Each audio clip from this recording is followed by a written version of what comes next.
Hello guys, how's it going? In this video I will show you another built-in method called divmod. So the divmod method takes two parameters, two numbers, and returns a pair of numbers consisting of their quotient and remainder. So this is how the syntax looks like. The method takes two required parameters. First one is a dividend or a numerator, which is any non-complex number, and it is a number that you want to divide. And the second number is divisor or a denominator, which is again a non-complex number, and it is a number that you want to divide with the first number. So the method returns a pair of numbers, a tuple, consisting of a quotient q and a remainder r.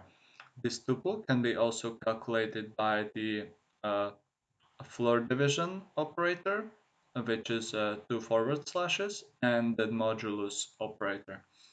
Now, if dividend and divisor or divisor are both integers, the return value will be also an integer. Now, if a dividend or a divisor is float, either of them, the return value will be also float. Right, so let's look at examples. In this first example, we want to do the division and moduli of 8 and 3 to integer values.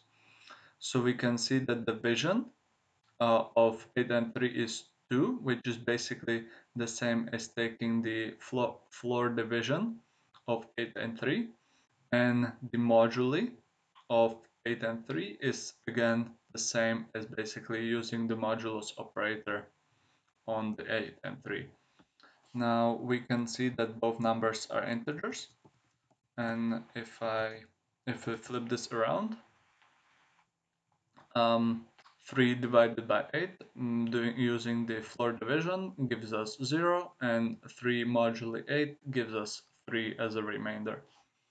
Now in the second example we have one float number, and thus the resulting tuple will also contain the integers which will be, or numbers which will be float.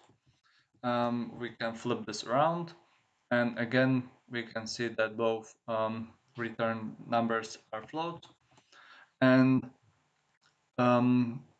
this is just to confirm that actually the divmod method can be replaced by using the floor operator on the first set and the modulus operator, and we can see that the actual return tuple will be the same.